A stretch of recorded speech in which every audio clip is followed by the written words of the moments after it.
Welcome back to another episode of Chakra-Care for the Creative Soul.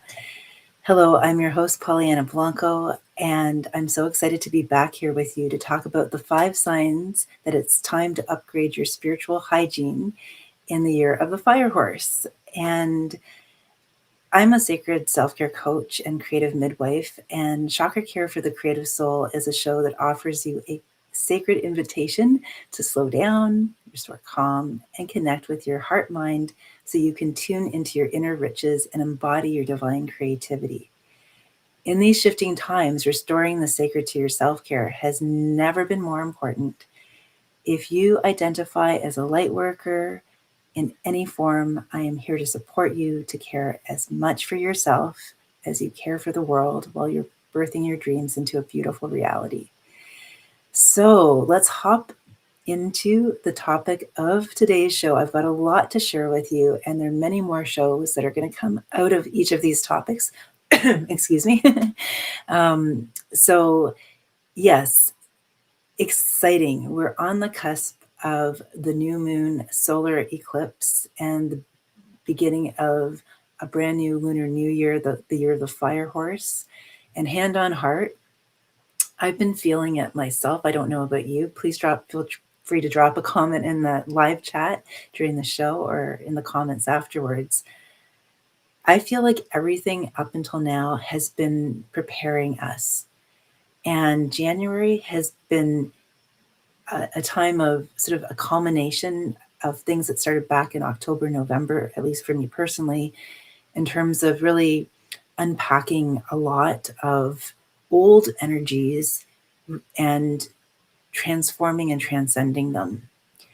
And this can take a lot of energy when we're moving through releasing and unwinding old expressions of who we once were and integrating who we are becoming into how we show up for ourselves and others.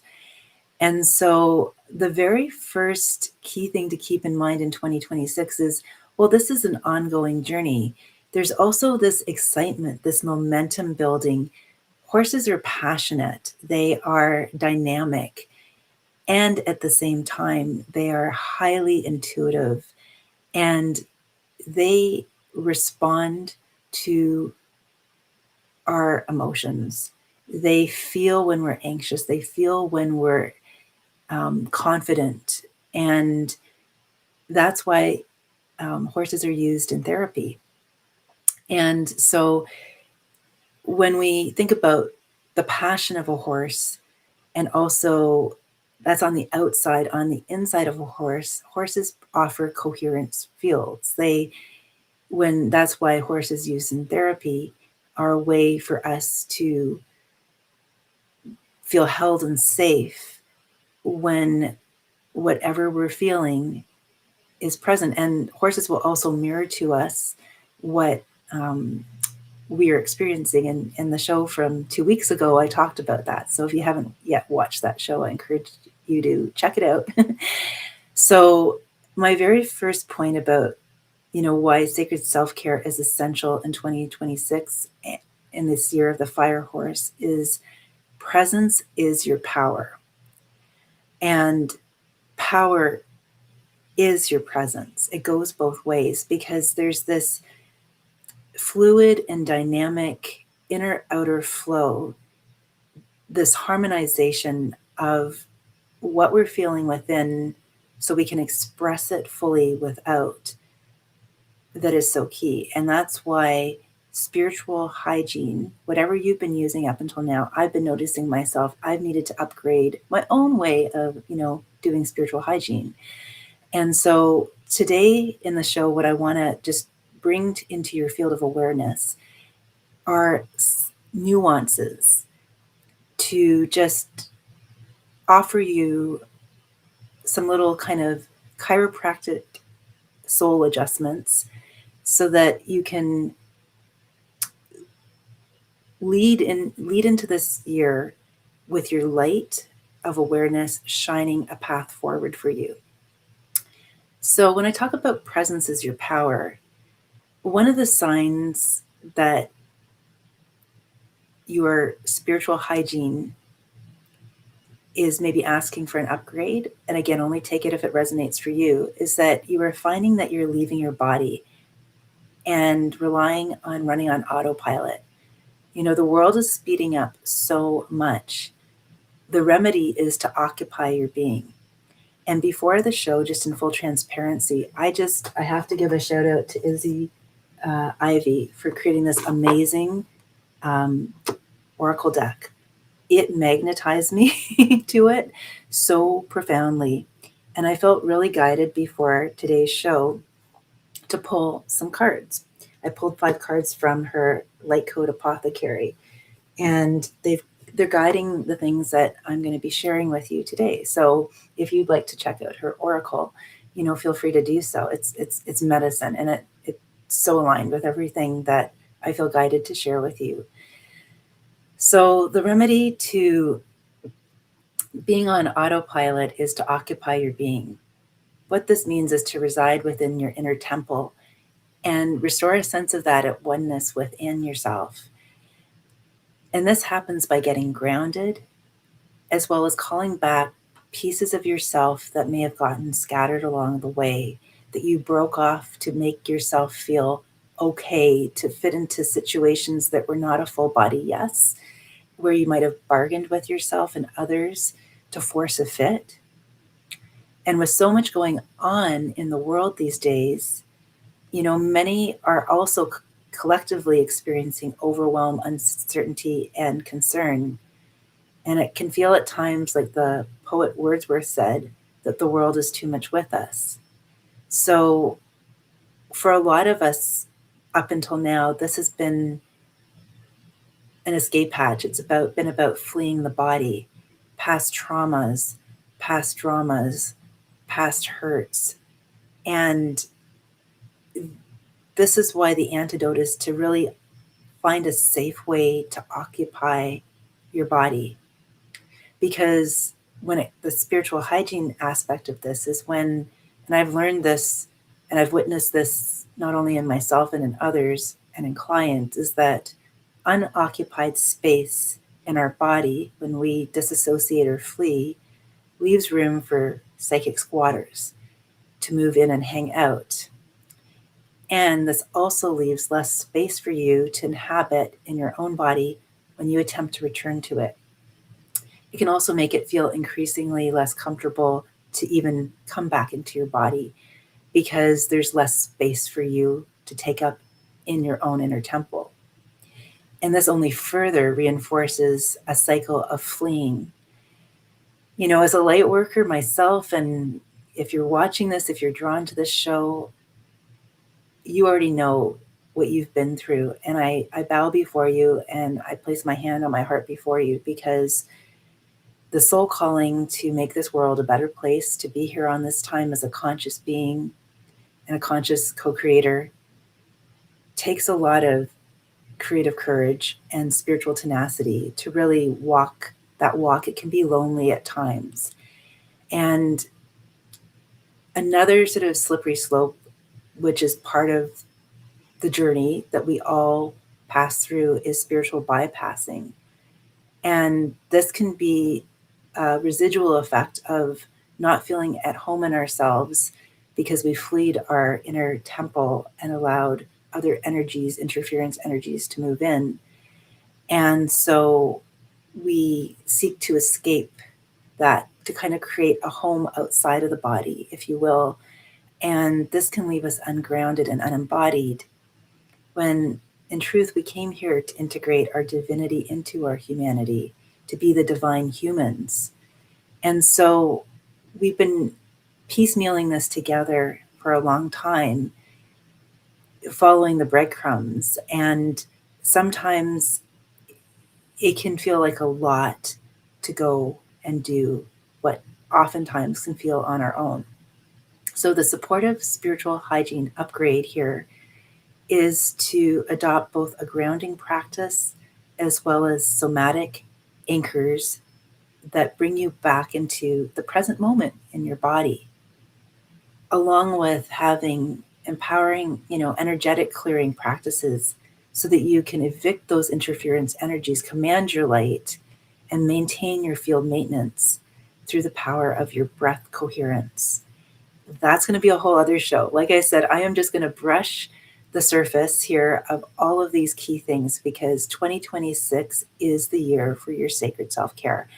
And I cannot wait to dive deeper into these. In fact, coming up soon in March, I'm going to be hosting a free event that will really support you to just make sacred self-care a priority, especially if you haven't been, and to really look at how it can support you for where you are now and where you want to be in 2026.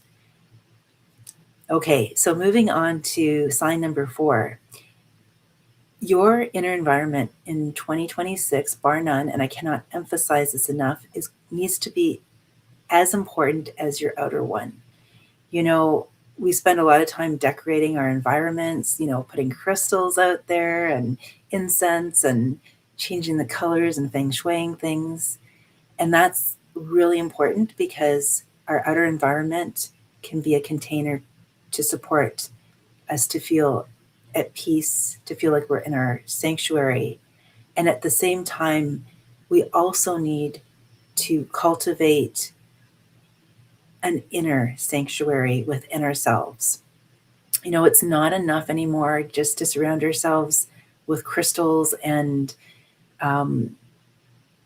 incense and altars and things like that. If in tandem with that, we're also going into creating a sense of what our own inner temple looks like. Now, I know a lot of light workers already do this. What can happen though sometimes is that we do it in a way that is not as honoring of the body as it could be. Because again, we've been programmed to figure things out with our heads and use a lot of language, like terminology, to define spiritual concepts for ourselves. And yet the body has this somatic wisdom.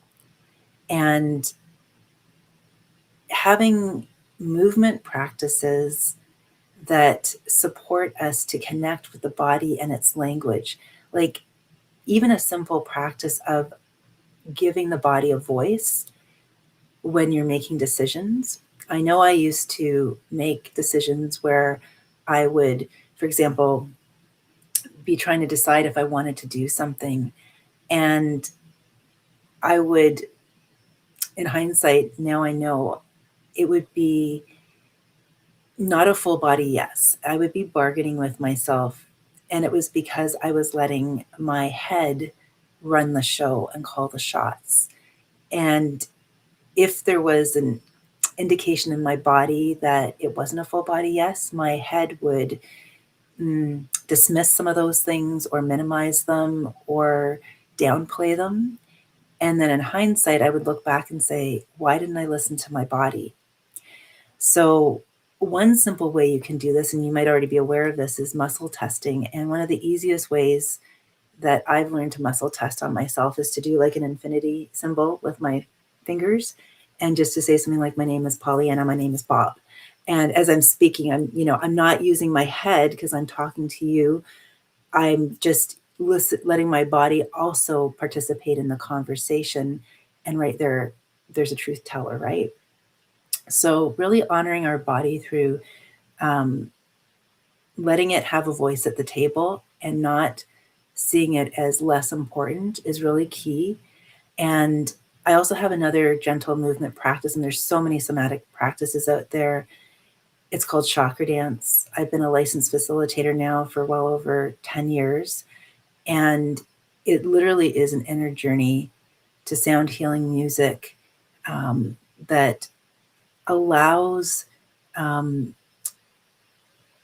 gentle awarenesses to bubble up without it being too much. There's wisdom in the body too, that it will never give you more than you can handle. And that's something that I think is what holds people back sometimes with some of these things. Like, there's this illusion that the head has a little more control over things. And that's where, and there's also subconscious programming in there too, from religion and society and family, belief systems as well too. So again, that shift from relying on our heads and can oftentimes be what releases us from the perseverating, to more shifting into connecting within, so that we can focus on, solutions, creative solutions, and inspiration and activation from the body's wisdom. So this is supportive spiritual hygiene upgrade is to turn your seated meditation into a moving meditation practice. Because in 2026, with this fire horse energy, it's a dynamic year. It's not a year to sit still.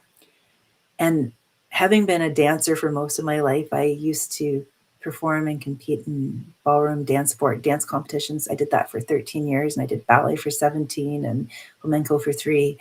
I can tell you from my own personal experience, that learning how to keep that felt sense of balanced and centeredness within myself while hurtling myself through the air and doing a lift into my partner's arms or onto his shoulders in front of an audience and with the judges standing around with clipboards took a lot of inner work to get myself to a point where I could be in the present moment, in the flow, trusting myself, trusting that connection to myself, integrating so many different aspects of myself in the moment seamlessly, ideally. Didn't always go that way.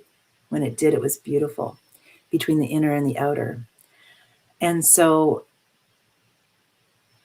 the reason I say turn your meditation into a moving meditation practice is because this year, when you are lit up and following your passionate purpose in the world, there is a self-care and a spiritual hygiene piece about being able to stay connected to your inner world while you're moving with passion and drive through your outer world.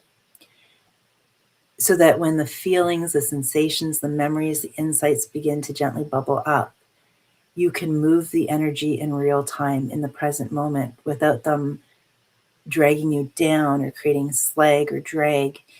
And so much can be revealed to you through feeling embodied in the moment. Okay, that was a lot for number 4. Okay, moving on to number 3.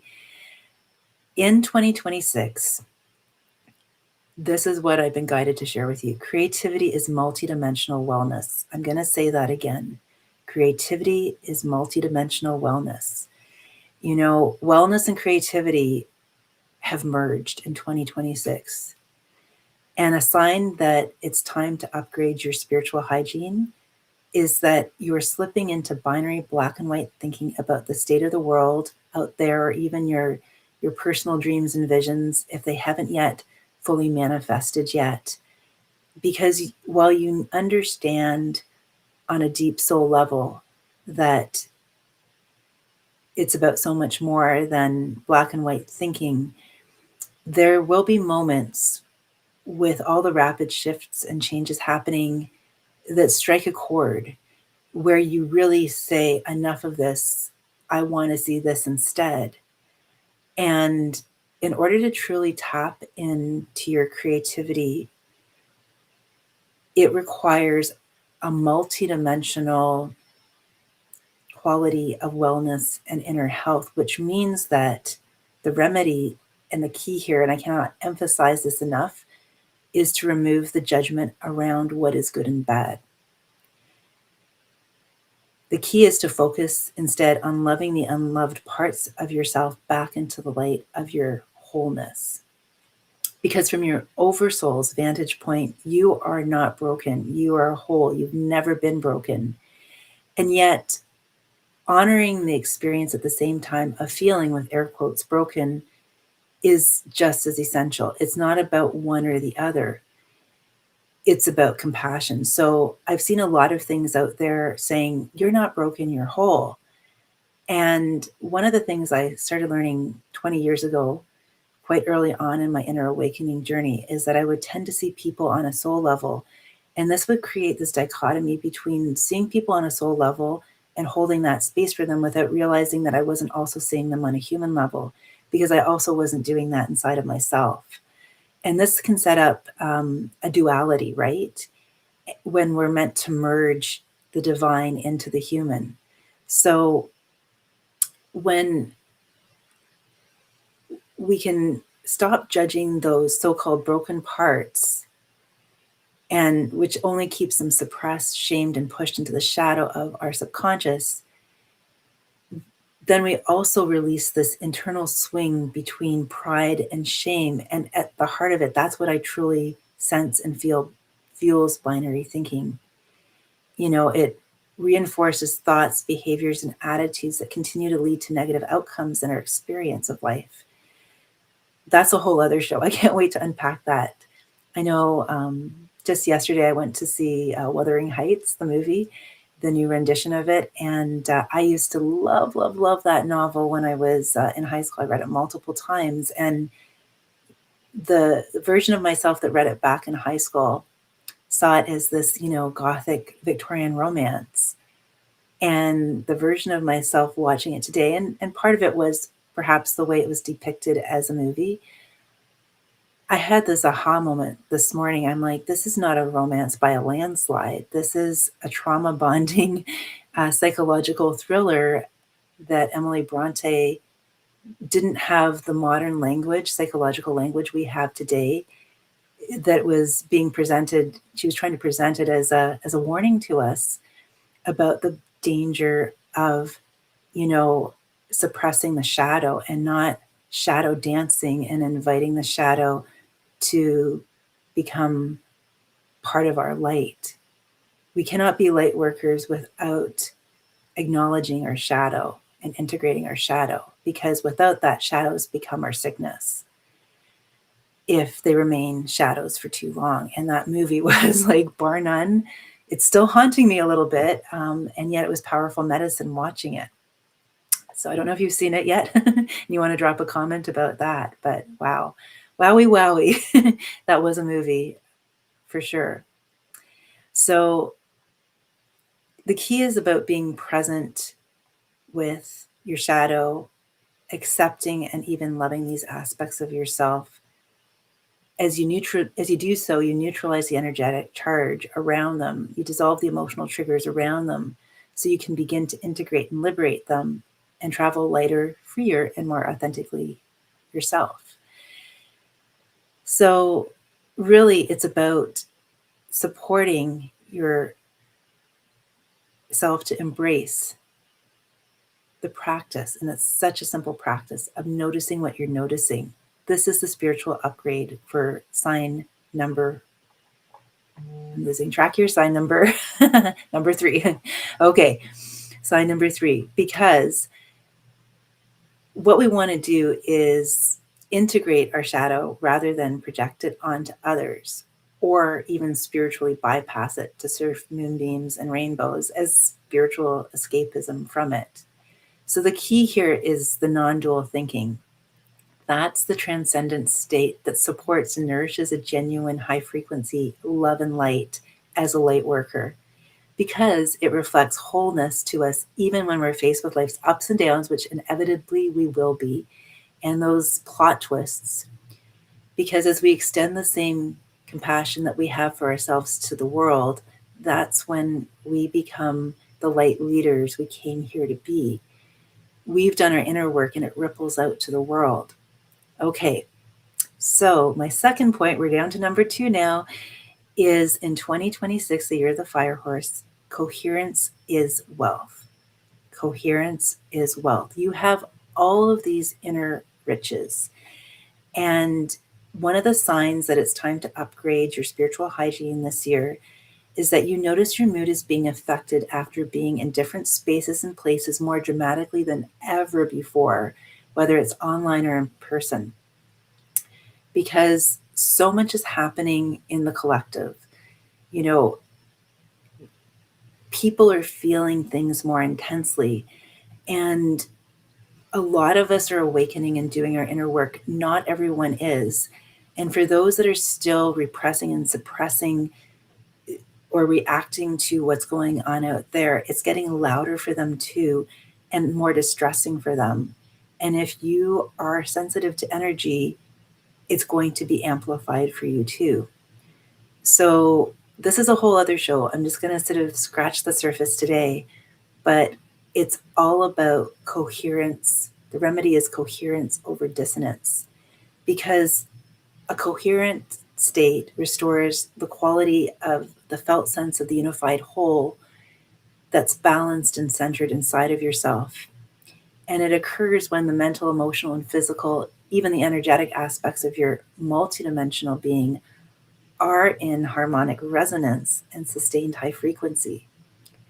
Dissonance, on the other hand, is a chaotic state, and if left untended, tends to lead to dis-ease and disequilibrium. So, what is the supportive spiritual hygiene upgrade here in 2026?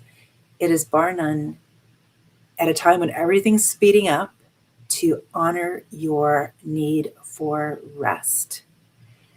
Rest is a strategy. It is absolutely a strategy. It is not an escape. It is not you being lazy. It is not avoiding. It is a counterbalancing. It is how you're going to sustain your momentum. Even when I was dancing, performing for 13 years, I would notice that there were moments, even in the dance, where I would stretch out the time frame while moving. There were moments where I would connect to that still point within. And even when I would visualize my routines to prepare for performances, I would slow down everything and feel into every step, every part of the choreography, so that I could be present to what was coming up in my emotions and my body as I was visualizing it. And so, slowing down doesn't mean necessarily flat out taking a nap. It can be. It can be simply slowing your mind down through meditation, but with a walk in nature where you're fully present and attuning to the trees and the birds and the flowers and everything with your five senses and beyond, and your intuition. It can also be slowing down and just giving yourself some time to just be without an agenda. This is what I mean by slowing down and creating a sacred space free from outer distractions and the energies of others. Getting offline, getting away from your phone, your computer, and creating a sacred outer environment where you feel safe to let go of those distractions.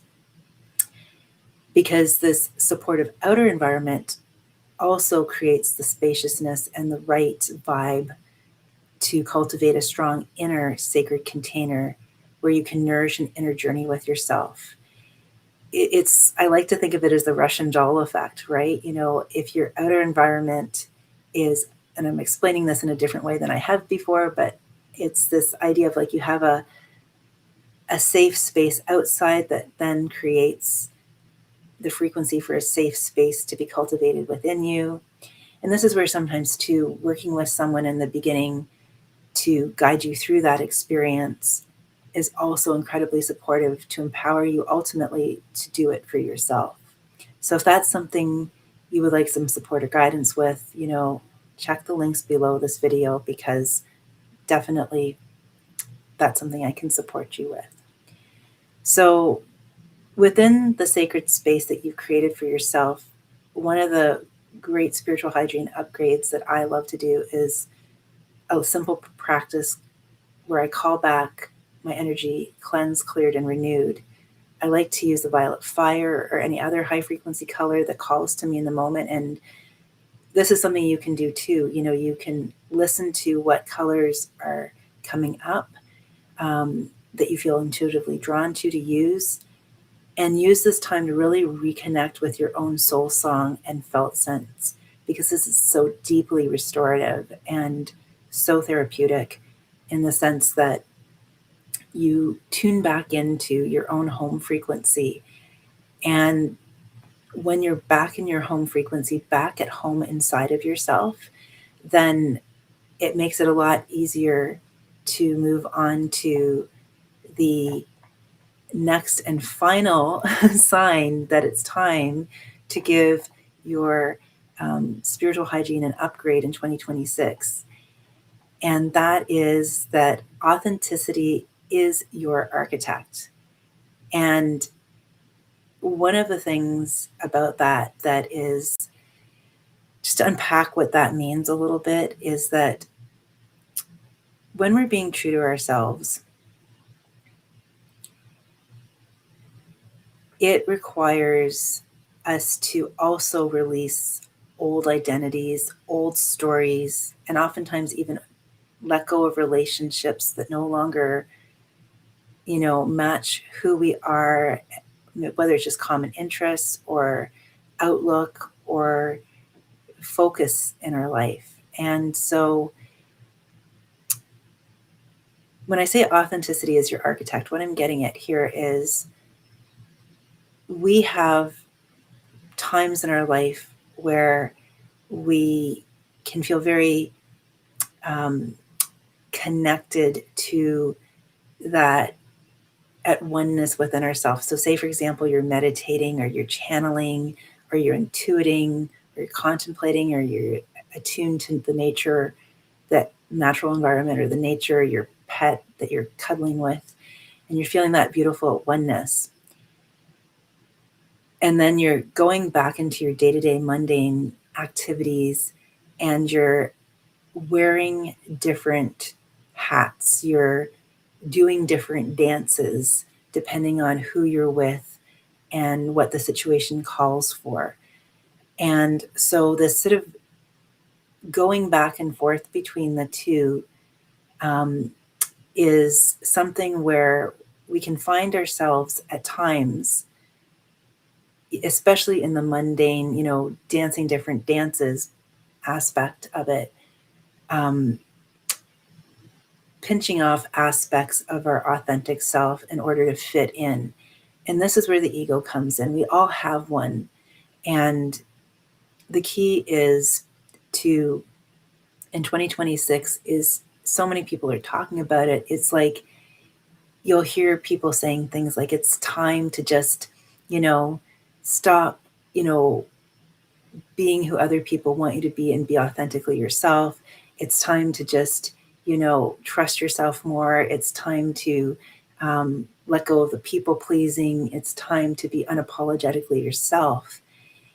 And this is beautiful and so true. And yet, as we claim this for ourselves, this is where the sacred self-care comes in, because it's more than a mani and a pedi. It's about a shift from old coping mechanisms where we identified with certain roles and certain identities, and they helped us to cope. And we're now transforming those old energies and ways of being in the world into the truth of who we are on a soul level. We're shifting out of personality-led living into soul-level-led living. And greater and greater numbers of people are doing this right now. And so this is where at times it can feel a little bit turbulent, because we are slipping back and forth between, older versions of ourselves, stepping into newer versions of ourselves, or the old version of ourselves may have completely dissolved and we still haven't fully anchored into the new expression of ourself. And it is a grieving process. And a lot of people Just say, okay, this is the new me, and goodbye to the old me. And I don't think it's quite so simple. The choice is simple, and then the self-care piece is a process. And the more you can show up for yourself with compassion, with gentleness, and hold your new um, experiences and new identity and authenticity gently, rather than, holding on to um, it so tightly, is how you're going to be able to move forward in 2026 without feeling um, the dragon slag. So, just to kind of reiterate things here, the remedy is literally an identity wash. So, it's this merging of your individual ego identity with the unity field into more and more moments of your life where normally you would be, more identified with a role. This is the key here, is how do you begin to integrate that more and more, your soul self. And one of the ways you can upgrade your spiritual hygiene this year is to begin to have uh, a way to gently hold your ego self-expression anchored in the knowing that you are a soul first, here to experience different roles for soul growth without losing yourself in them or defining yourself by them. The spiritual awakening journey is not about getting rid of the ego. Don't let anybody tell you that. Instead, it's about discerning how the ego assists you on your multidimensional journey. The ego is something we all come with, and it's about partnering with the ego, partnering with the body mind, partnering with the heart mind, partnering with the different archetypal energies in us, partnering. Everything has a voice at the table because everything is conspiring to help you to expand into the fullest expression of who you truly are. So the key is, are you allowing your ego to drive the car? Are you putting it in a child safety seat in the back seat of the car with a juice box and a cookie? So if you look at all of these key things this year, and again, I just keep feeling like there's even more that I want to share with you. We've just scratched the surface today. I just want to reiterate how important it is to restore the sacred to your self-care, to really upgrade your spiritual hygiene this year, because this is an exciting year. It's a year, I'm feeling it already. I'm feeling this profound sense of optimism and clarity and purpose and alignment and resonance and coherence inside of myself. And I'm doing everything that I know how to do to continue to nurture it and sustain it, because I know that all the care that I offer myself within is going to allow me to continue to serve you really well through these rapidly shifting times. And I'm here to walk beside you, beautiful creative soul, and I invite you to do the same for yourself. I'm here to be a beautiful soul mirror, if you will allow me to be, to gently guide you and to divinely empower you to remember that you have everything you need inside of you. You have, truth in your body's wisdom. You have incredible, you know, coherence in your field in any given moment that is yours to sustain you. You have incredible um, wealth in that. You also have um, this capacity like never before in any lifetime to be authentically yourself and to feel safe to be yourself. And you are very much a multidimensional being, and creativity is at the heart of your multidimensional wellness, where all aspects of you can be on board, supporting you on your journey to really remember that you are so much more than you've been taught to think you are.